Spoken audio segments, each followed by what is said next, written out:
যে পরিবার তাদেরকে হারিয়েছিল তারা কিন্তু ইতিহাসের পাতায় বসে গিয়েছে, স্মৃতির পাতায় বসে গিয়েছে, কিন্তু আমাদের বাধাঘাট। প্রথমত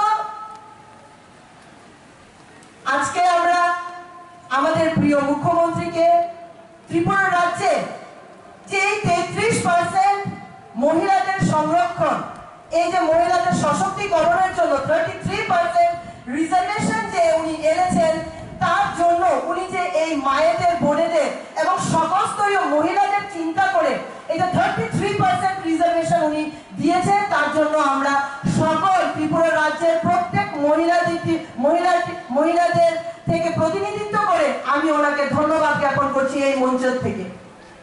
আমি বলতে চাই যে এখানে আপনারা মঞ্চে আমাকে ছাড়াও আরো দুজন আমাদের ত্রিপুরা রাজ্যের মহিলা ব্যক্তিত্বকে দেখতে পাচ্ছেন। আজকে আমরা কথা বলার সুযোগ পেয়েছি। আজকে সবচাইতে এই যে 33% রিজার্ভেশনের যে ব্যাপারটা এসছে, আমি সবচাইতে ধন্যবাদ জ্ঞাপন করতে চাইছি, কারণ আজকে থেকে 2.5 বছর আগে সেই চিন্তাধারা, সেই নিরীক্ষণে বাধারঘাটের জনগণদের অভিভাবক হিসেবে উনি আমাকে চয়ন করেছেন। এর জন্য প্রথমত আমাকে চয়ন করা মানে কি, প্রত্যেকটি মহিলাদের কথা চিন্তা করে ত্রিপুরা রাজ্যে যে মহিলাদের দ্বারা যে একটা উন্নত মানের পরিবেশ সৃষ্টি হবে, সেই দিকে লক্ষ্য রেখে আজকের থেকে 2.5 বছর আগে কিন্তু আপনাদের সম্মুখে আমি এসেছি আপনাদের আশীর্বাদে এবং আপনাদের সেবা করার ভূমিকা। এই কদিনের মধ্যে আমরা দেখতে পাচ্ছি যে মহিলাদেরকে একটা সুন্দর বাজেট, ত্রিপুরার মধ্যে ত্রিপুরার নাগরিকদের যে এত সুন্দর একটা উন্নয়নমুখী, একটা সর্বমাত্রার প্রত্যেকটি ব্যক্তির কথা চিন্তা করে যে একটা জনমুখী বাজেট ত্রিপুরা রাজ্যে মনে এর আগে কখনো পেশ হয়নি। এবং এই মঞ্চ থেকে আমি ওনাকে, আমাদের প্রিয় মুখ্যমন্ত্রীকে এবং আমাদের ফিনান্স মিনিস্টার জিষ্ণু দেববর্মন মহোদয়কে আমি আপনাদের তরফ থেকে ধন্যবাদ জ্ঞাপন করতে চাইছি এবং চাইছি যে আজকে যেহেতু আমাদের এইটা প্রপারলি রাখা হয়েছে মহিলাদের সমাবেশ, কেননা মহিলাদের দিয়েই আমরা ধন্যবাদ জ্ঞাপন করতে চাইছি মাননীয় মুখ্যমন্ত্রীকে। সেই প্রকল্পে এই বাজেটে আপনারা লক্ষ্য করতে থাকবেন, ইতিমধ্যে আমি অনেক মহিলাদের এসএইচজি গ্রুপ থেকে শুরু করে আমাদের অঙ্গনবাড়ি এবং যারা যারা মহিলারা প্রত্যেকটা সামাজিক কাজের মধ্যে যুক্ত আছে, ওদের সাথে আমি কথাবার্তা আলোচনা করেছি এবং আমাদের ত্রিপুরা সরকারের যে স্কিমস গুলো আছে ওদের সাথে সেই মাত্রা নিয়েও সবার সাথে আমার একটা বার্তালাপ হয়েছে। অথবা সকাল থেকে আপনারা এখানে সমাগম হয়েছেন।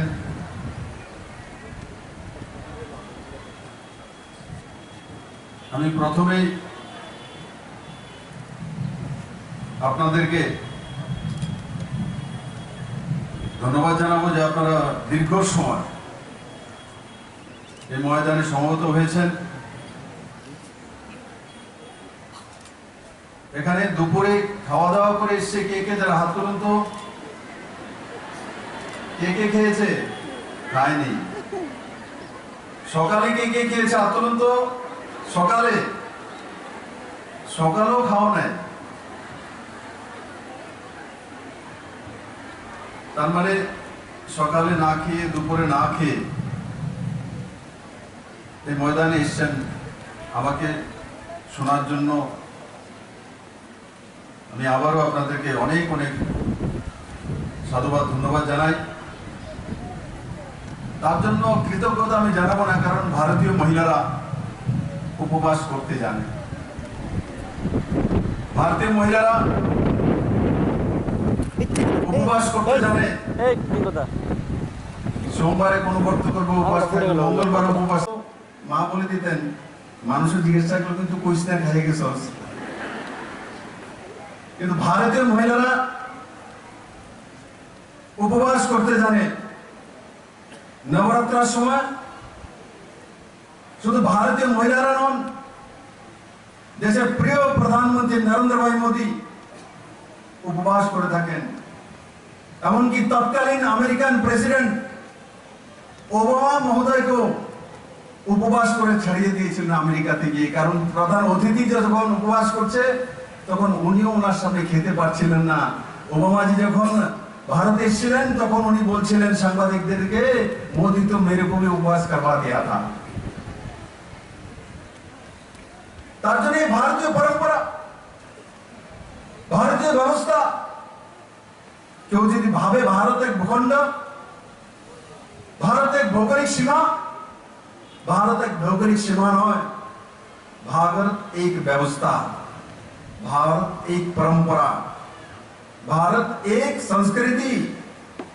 ভারতে শুধু আজকের যে ভৌগোলিক আমাদের কাছে ভারতবর্ষ আছে সেখানেই ভারতীয়ত্ব নেই, তার বাইরেও আমাদের পার্শ্ববর্তী দেশ বাংলাদেশেও ভারতের কৃষ্টি সংস্কৃতি প্রমাণিত।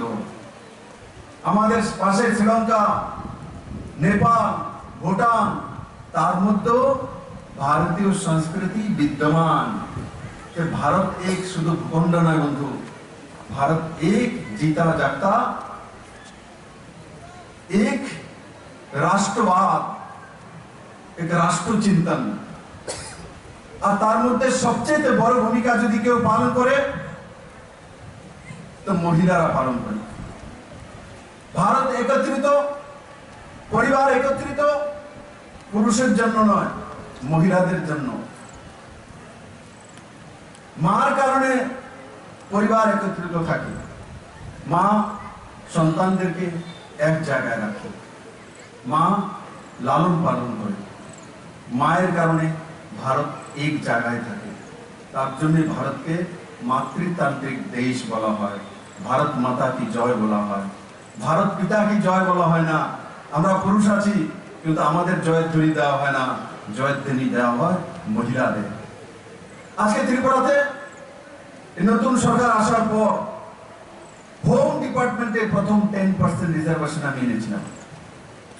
অন্য ডিপার্টমেন্টে কেন আনি? হোমে কেন আনলাম?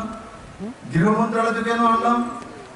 কারণ কি, মহিলাদের কাছে আইন কানুন ব্যবস্থা দেখার জন্য তাদের অধিকার বেশি হওয়া উচিত, ওই জায়গায় মহিলাদের যাওয়া উচিত, পুলিশিং ব্যবস্থার মধ্যে মহিলাদের যাওয়া উচিত। তো সেই কারণে 10% রিজার্ভেশন মহিলাদের জন্য আনা হয়েছে। আর তার প্রমাণ যখন এবার টিএসআর এ আমরা 2 আয়ের ব্যাটালিয়ন নিলাম, আগে টিএসআর এ মহিলা যেতেন না, রাইফেলম্যানে তার ব্যবস্থাও ছিল না। এবার যখন নেওয়া হলো 10% রিজার্ভেশন থাকার কারণে আমরা লক্ষ্য করেছি সেখানে 10% মহিলা চলে এসছে।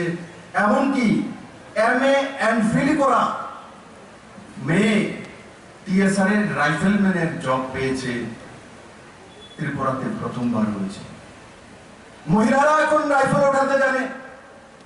যখন আমি সেক্রেটারিয়েটে বসা তখন আমার কাছে খবর আসছে যে এখানে রাস্তার মধ্যে মহিলারা চিৎকার করছে, তারা কেন টিএসআর এর চাকরি পায়নি।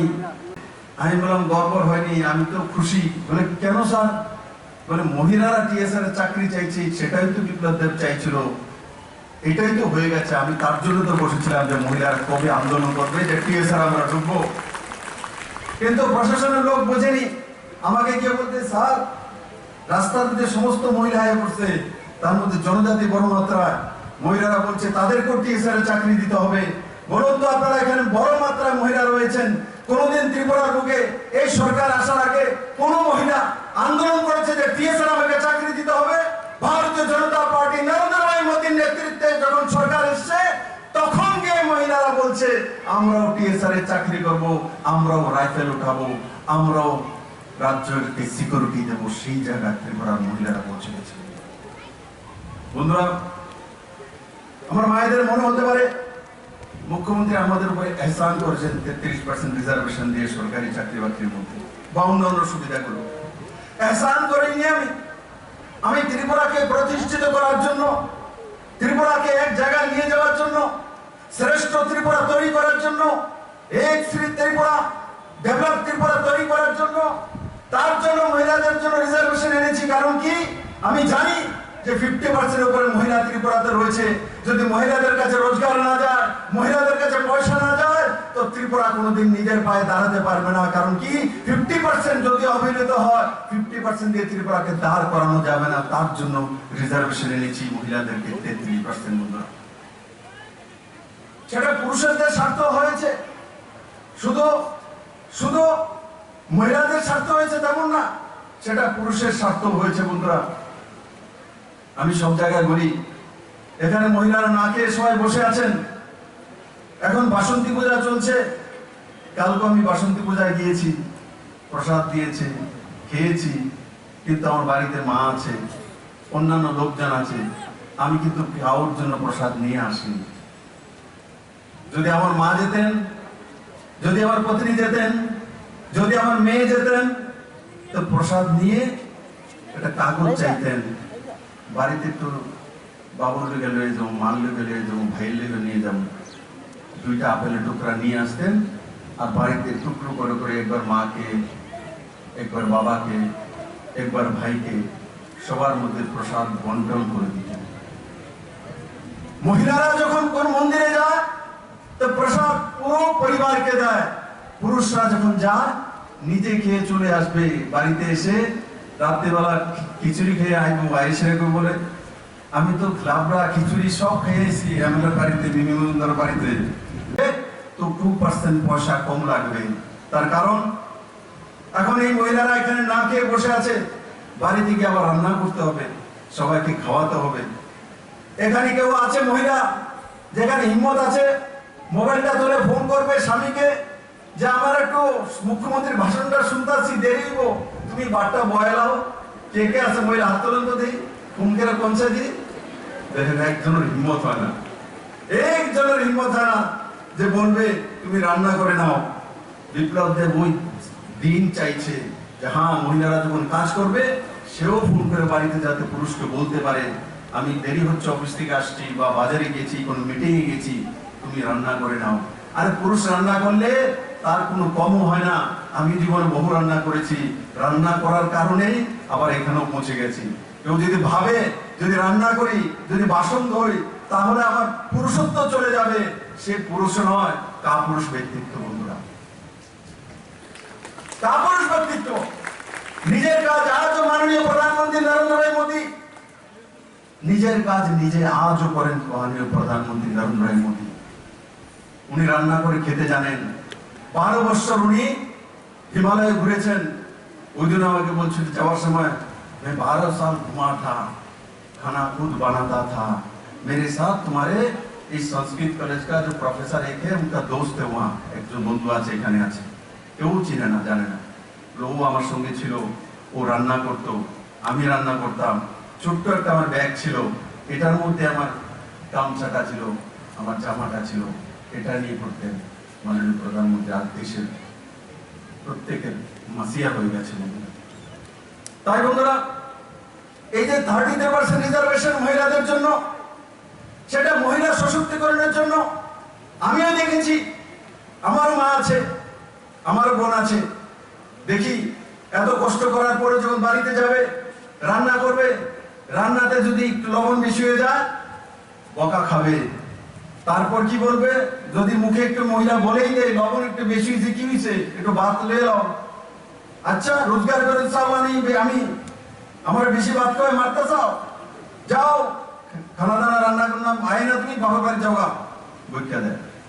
কিন্তু যখন জমিন রেজিস্ট্রি মহিলার নামে হবে, যখন জমির মালিক মহিলা হবে, তখন জাল দিয়ে মরিচ দিয়ে রান্না করলে খুব স্বাদ হয়েছে,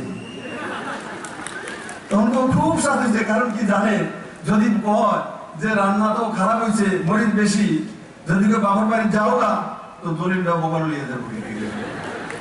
যাবে না, যেত না, যাবে তো। এইবার এত কিছু বলার পরে কেউ হিম্মত আছে ফোন করে স্বামীকে বলবে একটু রান্না করে ভাষণটা শুনে আয়? হ্যাঁ, কই হাত উঠাও, এই জাসিরা উঠে দেখাও, উঠো উঠো, দাঁড়াও দাঁড়াও দাঁড়াও, এই কালো কালো, হ্যাঁ দাঁড়াও দাঁড়াও না, ये देखो उसको, ये फोन करेगा अभी, फोन करे বলবে রান্না করার জন্য, ঠিক আছে? বলবে তো, ঠিক আছে। আর কার হিম্মত আছে দাঁড়ান দেখি, যে বাড়িতে বিয়ের দিন আমাদের বিএসএফ ক্যাম্পের 3টি ছেলে, নজওয়ান ছোট ছোট ছেলে, সাঁতার জানে না বলে সামান্য ছড়ায় নেমেছে, কিন্তু তার মৃত্যু হয়েছে জলডুবে। যদি সাঁতার জানতো তাহলে তার মৃত্যু হতো না। বন্ধুরা, তার জন্য দুনিয়াতে সবকিছু জানতে হয়, সবকিছু শিখতে হয়, সবকিছু বুঝতে হয়। মহিলারা এত কিছু জানে বলেই মহিলাদের মধ্যে সবচেয়ে বেশি পেশেন্স বেশি, পুরুষদের মধ্যে পেশেন্স কম থাকে, মহিলাদের মধ্যে পেশেন্স বেশি। কারণ কি?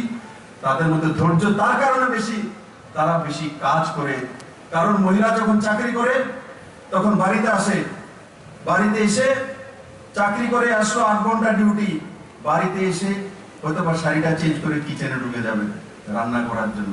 আর পুরুষ যদি চাকরি করে বাড়িতে এসে বিছানাতে শুয়ে উফ যেই পরিশ্রম করেছি, এই পাঠালো কারেন্ট নাই কেলিকা যিশুদেব আমার বহ বিপ্লব দেবের বহ এত চাকরি করে এলাম তেলের লিখা বাড়িতে জল ইয়ে নাই, ফ্যান নাই, এসি চলতেছে না, বউরে করবো তুমি মাথাতে পাখা করো, মায়ে নিবো, পাও করবো, ছেলের উপর পেটে করো, 3 জনের আছে। 4 রাজ্যে ভারতীয় জনতা পার্টির সরকার এসছে, রিপিট হয়েছে ভারতীয় জনতা পার্টি। উত্তরপ্রদেশে 35 বছর পর কোন সরকার রিপিট হয়েছে, উত্তরাখণ্ডে ভারতীয় জনতা পার্টির সরকার রিপিট হয়েছে, গোয়াতে রিপিট হয়েছে, মণিপুরে রিপিট হয়েছে। কেন এসেছে? কার কারণে এসছে? মহিলাদের কারণে এসছে। কারণ যখন ওনারা জাত পাত পন্থের রাজনীতি করছিল, যোগী আর মোদীকে উত্তরপ্রদেশ হারাবে, 10 তারিখের পরে ত্রিপুরা তো নতুন কিছু করবে। উত্তরপ্রদেশের মানুষ, উত্তরাখণ্ডের মানুষ, মণিপুরের মানুষ, গোয়ার মানুষ শিখিয়ে দিয়েছে মহিলারা যে আমরা মোদীর সঙ্গে থাকবো। কারণ মোদীই 5 কিলো চাউল গরিব মানুষের বাড়িতে পৌঁছে দেয়, তার আগে কেউ প্রধানমন্ত্রী পৌঁছে দেয়নি। বন্ধুরা, এখানে কার কার বাড়ির মধ্যে 5 কিলো করে চাউল যায়? হাত তুলুন তো দেখি। বাপরে বাপ, পান তো? তারপরে 2 টাকা কিলো বিপিএল এর চাউলও পায়। আপনি এটা করুন। বন্ধুরা, এত দীর্ঘ সময় কোন প্রধানমন্ত্রী এইভাবে চাউল বাড়ি বাড়ি পাঠায়নি। উত্তরপ্রদেশের মানুষ আমি দেখে নিয়েছি, ভোট দেওয়ার সময় জেন্টস গিয়েছে, বাইকে বউকে পেছনে বসিয়ে নিয়ে গেছে, যে নিজে ভোট দিয়ে এসছে অথবা বিজেপির এমপি, বউরে কইছে এই জায়গা ভোটটা দিয়ে গিয়ে মোদি দিয়ে বসে। কারণ বউ জানে রান্না করার সময় গ্যাসের কানেকশনটা মোদি দিয়েছে, ঘরের ইলেকট্রিকের কানেকশনটা মোদি দিয়েছে, জলের কানেকশনটা মোদি দিয়েছে। কারণ পুরুষ জল আনার জন্য 5 কিলোমিটার দূরে যায় না, মহিলারা যায়। এ বুঝে কোমরে কত ব্যথা হয়, মাথায় কত ব্যথা হয়, একটা কলস নিয়ে আনতে মহিলারা সেটা টের পায়, পুরুষ টের পায় না। সেই কারণে সেই মহিলারা সেই দর্দ বুঝে যে কলস আনতে, জলের কলস আনতে কতটা কষ্ট হতো 5 কিলোমিটার দূর থেকে। আর নরেন্দ্র মোদী আসার পর জল জীবন মিশনের মাধ্যমে প্রত্যেকের ঘরে, এই ত্রিপুরা তো এই পর্যন্ত 46% ঘরের মধ্যে জলের কানেকশন চলে গেছে। বাজারঘাটও প্রত্যেকের বাড়িতে জলের কানেকশন যাবে, বিনা পয়সাতে আপনাদের কাছে পৌঁছে যাবে। বন্ধুরা, কার কার বাড়িতে জলের কানেকশন আছে একটু হাত তোলো তো দেখি। কার কার বাড়িতে আছে? 2018 আগে কার কার বাড়িতে জলের কানেকশন ছিল? হাত তুলো তো দেখি। একজন। চিন্তা করে, 2018 আগে পয়সা দিয়ে একজনের বাড়িতে জলের কানেকশন ছিল। বাধারকাট শহরতলি কর্পোরেশনের মধ্যে আসে, 2টা পঞ্চায়েত ছাড়া বাকিগুলি কর্পোরেশনের মধ্যে আসে। এই কর্পোরেশনে থাকার পরও আপনাদের ঘরে ঘরে জল পুরনো সরকার পৌঁছে দিতে পারেনি। কিন্তু এই সরকার 2022 ডিসেম্বরের মধ্যে মাননীয় প্রধানমন্ত্রী বলছে 2024-এর মধ্যে পৌঁছে দেব। আমরা বলছি 2022-এর মধ্যে, ডিসেম্বরের মধ্যে প্রত্যেকের ঘরে জলের কানেকশন পৌঁছানোর জন্য এই সরকার রাত দিন কাজ করছে। বন্ধুরা, দেশের জন্য করছে, মহিলা সশক্তিকরণের জন্য করছে। আজকে মোদী আছে, তার কারণে বিবি বলছিলেন যে মোদী আছে তো আমরা প্রাণে বেঁচে গেছি।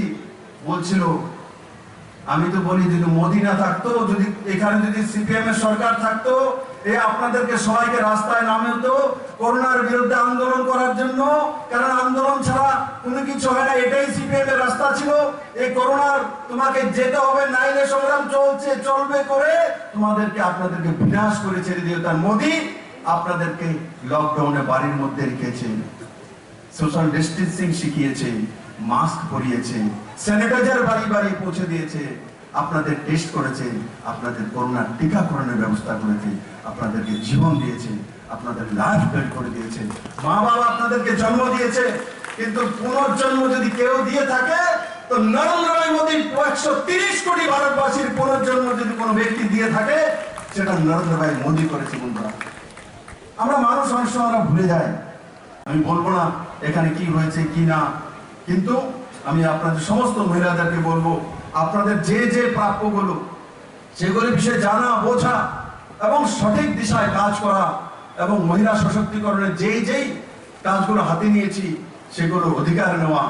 এখানে ভাতা কে কে পায়, কার কার পরিবারে ভাতা আসে, পরিবারে হয়তো মা পেতে পারে, বাবা পেতে পারে, কার কার পরিবারে ভাতা পায়?